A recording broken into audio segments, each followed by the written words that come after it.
Good morning. We are here welcoming Dr. Brent Anderson. He is CEO of Polestar Education and Polestar Pilates. He's author of Principles and Movements, fantastic book that I've had the opportunity of reading, and a podcast host and an international speaker. So, Brent, thank you very much for being here. Would you give us a brief history about yourself and about Polestar? You bet. Thank you, Frank. And it's a pleasure to do this for you and those who are listening. It's been a major bump for our business to be able to work with EOS and particularly Frank. I've been a physical therapist for now almost 40 years, 36, 37 years. And when I was in physical therapy school, I also was a dancer. And so my ballet teacher told me and turned me on to Pilates in San Francisco, and that's sort of where that marriage came together of physical therapist and Pilates. And what we realized early 1990, 91 was that there was a world open to us that had no idea what Pilates was and could benefit from it. So as you can tell today, 30 years later, we're now in 87 countries. We have 700 faculty, 30,000 graduates, and 70,000 people who've gone through our training.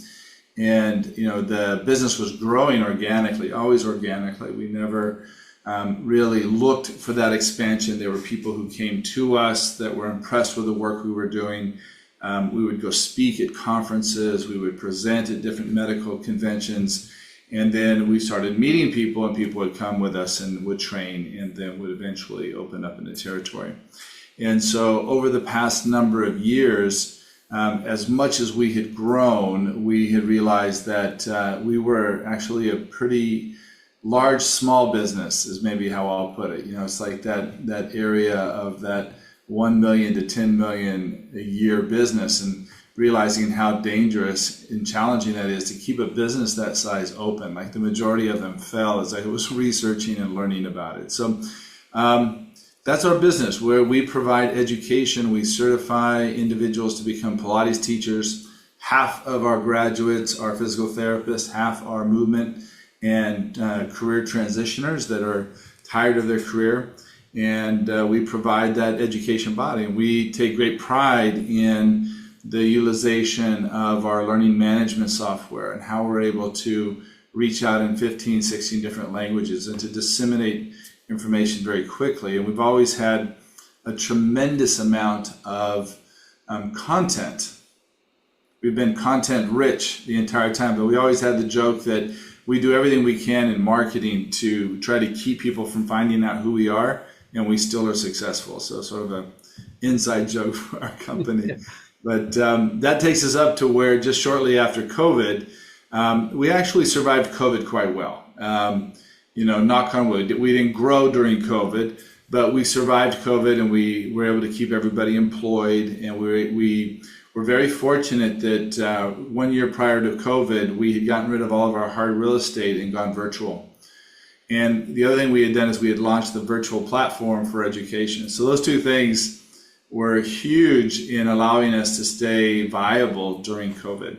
And then a couple of years after that is when we met you, Frank. So amazing. And one of the things that I love working with you is really your mission.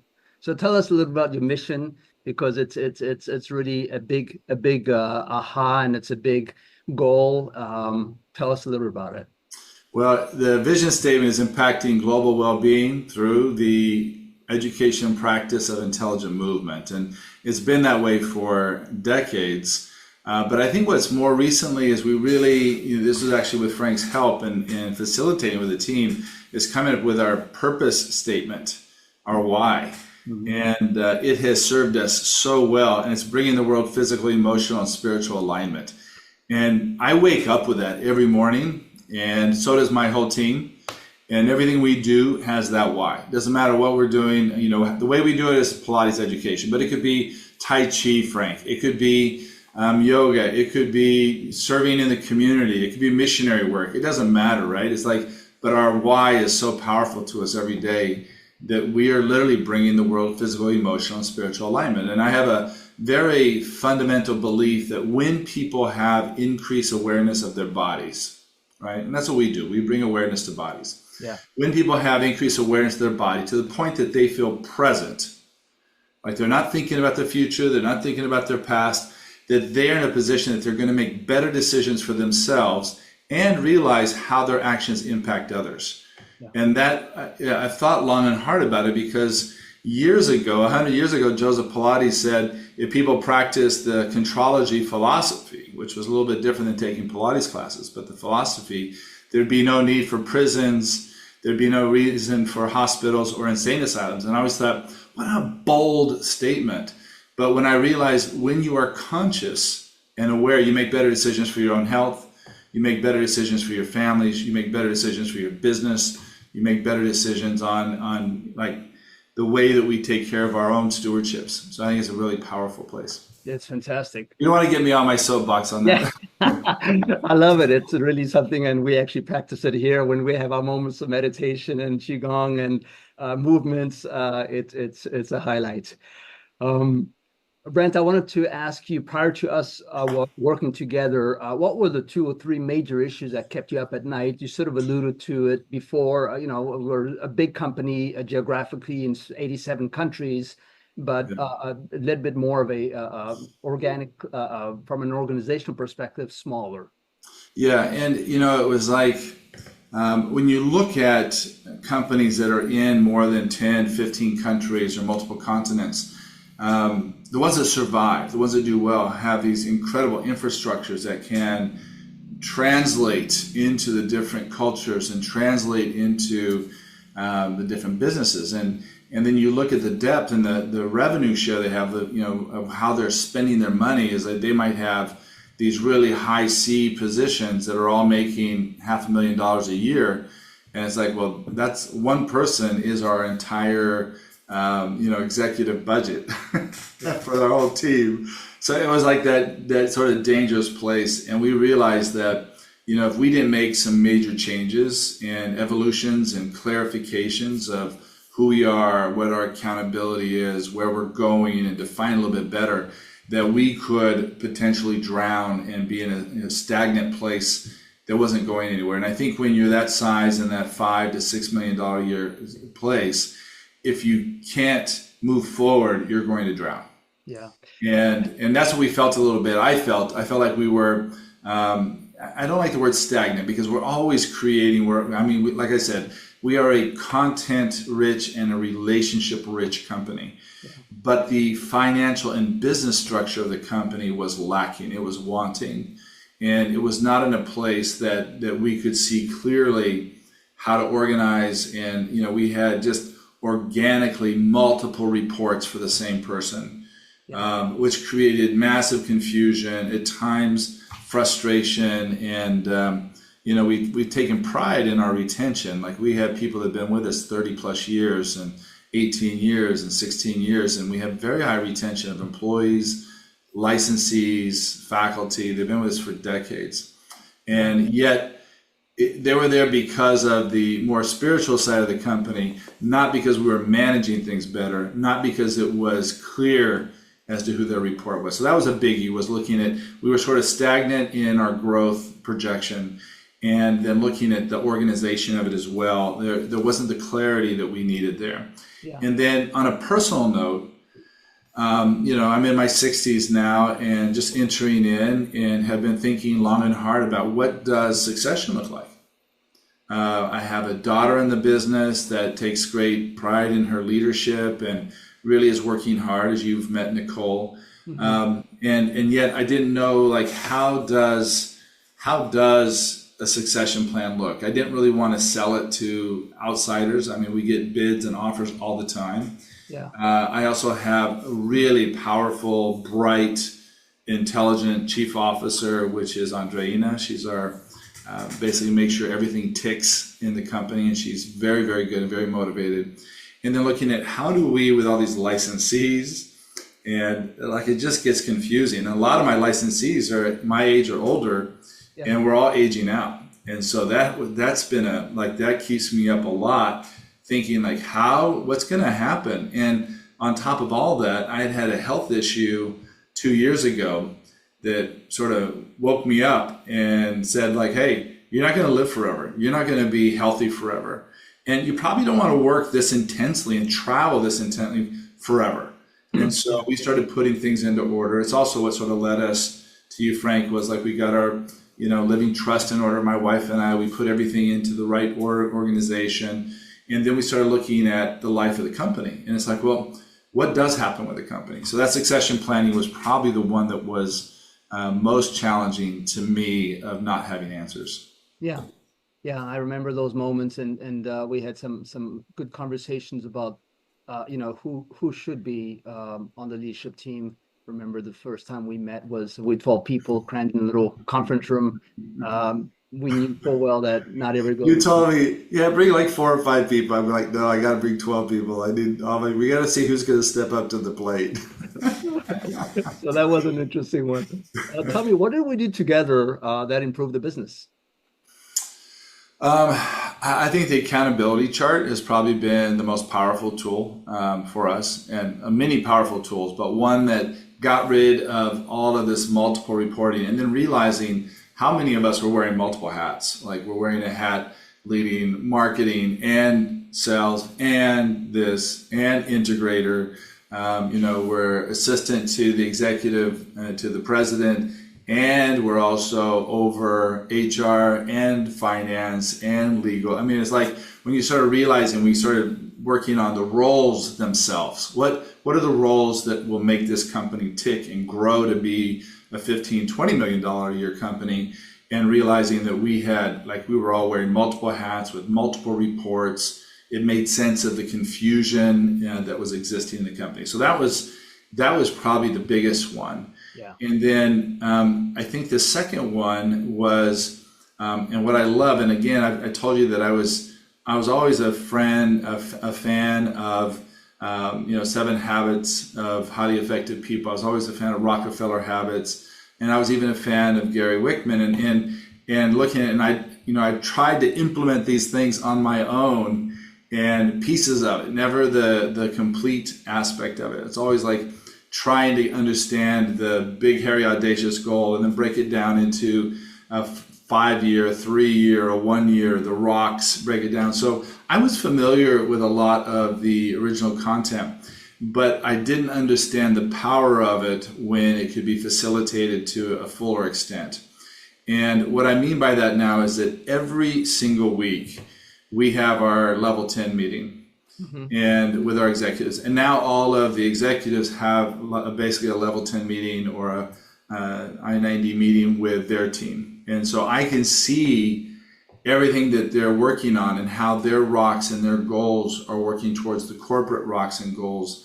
And when we meet every week, and like our meetings are literally an hour long to an hour and 30 minutes, but we know what it's going to be before we even start.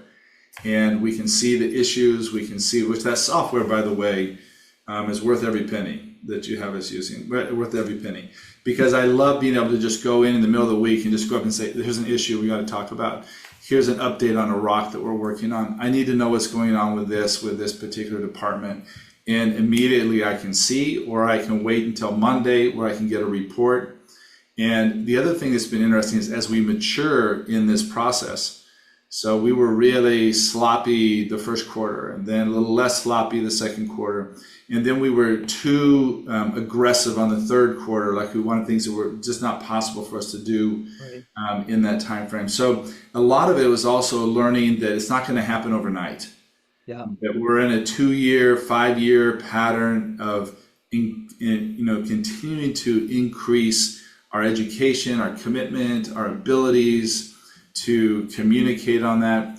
And then the last thing that I'll say, which I think was for me the most important as it pertained to succession planning, was when we clearly defined a value system. Yeah. And we live by that value system. There's not a team meeting that we have, there's not any meeting that we have that we are not teaching each other or commending each other or praising each other based on those values. Everybody knows what CHI stands for in my company, which is collaborate, humility, accountability, and innovation. Amazing. And it's on the tip of everybody's tongue. And if you ask for the definition, they'll give it to you in their own words. And that's what I love, is that they own it in their departments and in their roles, and they're always thinking about it. So those have been three really powerful things that have allowed us to mature. And even with some of the, we're still dealing with growth issues, right? We still deal, like, we added, I think, 4 or 5 countries since you started with us, Frank, and we have India pending right now for December, which would be a huge one for us. That being said, it's like we're investing massive amounts of money into IT and innovation to be able to have the capacity. Like, our database was one of the most challenging things. We had lost our database through COVID, and we've been able to reconstitute it and now repurposing it and actually making it work. So everything's feeding into our data warehouse.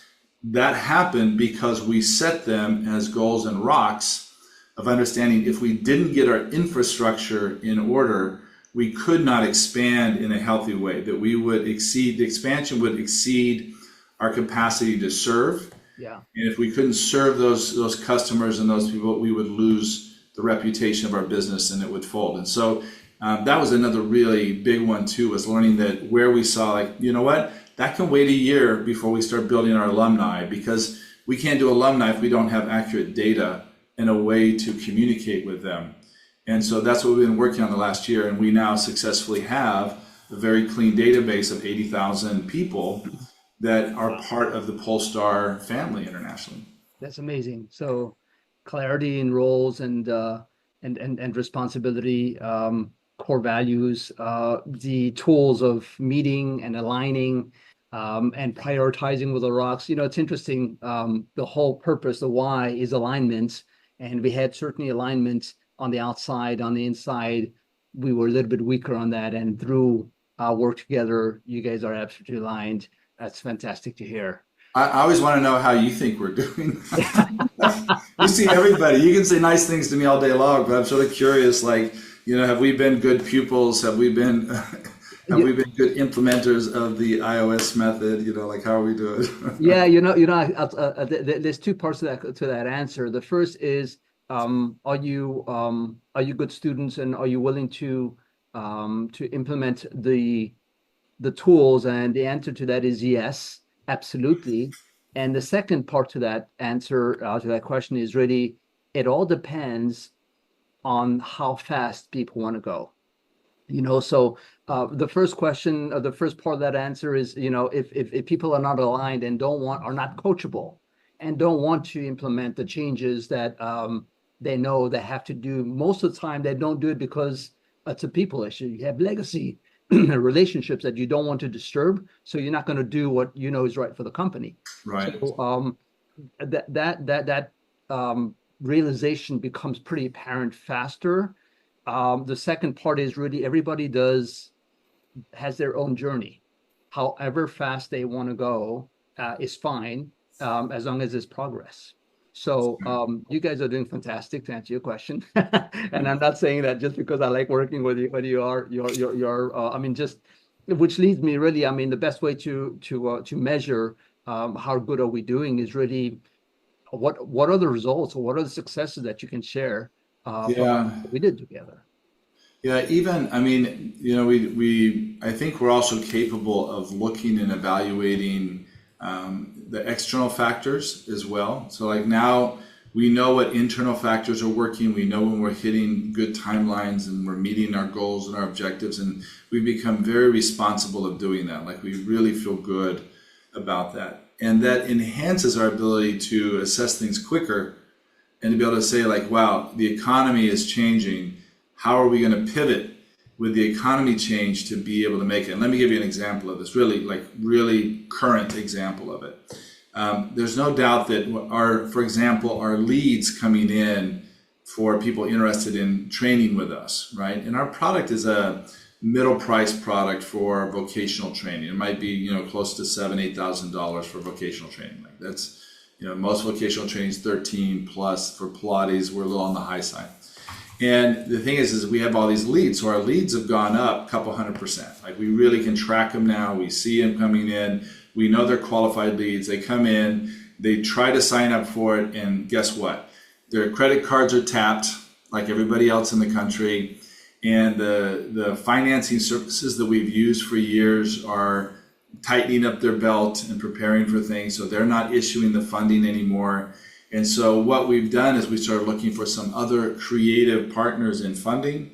We've created ways that we can finance them. And then our marketing has shown that over 30 years, we've been a very resilient profession that has done well during recession, during pandemics, and that if you are struggling in your career or worried about it, where it's going, this is a great and inexpensive transition. So the insight that we've had, I think more than anything, it's like, yes, the company's growing, Asia's going nuts, other parts of the world are doing very, very well. Even with the chaos that's going on in the world, our gross numbers are going up. Our ability to analyze where the money's being spent and reinvested in innovation, we can track. We know exactly where that is. And then looking at how the trends in, the external trends are impacting us and be able to pivot quickly to be able to make sure that we are, meeting our goals and our objectives to be able to financially be viable. And so we had a very slow period from like May to July, which is not atypical of summertime, but it was more than that. And so we've since turned the tide and have had like 3 really successful weeks of sales with that pivot that we were able to do with the tools that we have now. That's amazing. So results really a tighter leadership team, the ability to pivot and to make decisions and to implement those faster to see results and tracking those results. Yeah. That's amazing. Amazing. I'll share one other little experience too, if you've got time. Yes, go ahead. Our company is built on education. So education is our product. It's what we sell. It's what we serve. It's what we take pride in.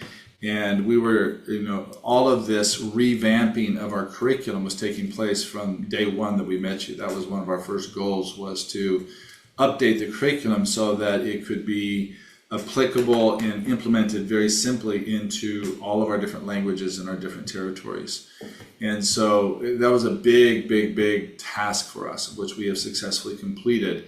And I think if we did not really break it down into its rocks, that, not talking about the financial side of it, but talking about literally completing the evaluations and the folks that we brought in to do evaluation for us on the product and the tech side of it to make sure that it would work in multiple languages and that it would collaborate with our licensees in different countries. That some of them, sort of like Burger King, some of them have been with us for 30 years and some with us for 2-3 years. It's like very different contracts, very different relationships, very different experiences. And now we are homogenizing the product, still sensitive to the culture, and that was all taken into consideration as we built that new curriculum, our Comp 24. And so that really was empowering for us because we had the tools to hold people accountable to get the product done. And now the product's done and we're focusing on the next product, which was something that I wanted to start that next product 2 years ago. And it's like, there's no way it would have been wasted wheels turning because our original comprehensive wasn't done. We didn't have the infrastructure to do it. It was just me being the visionary, thinking ahead where we need to be. Now I've learned, like, I can still be the visionary. I can write those things down.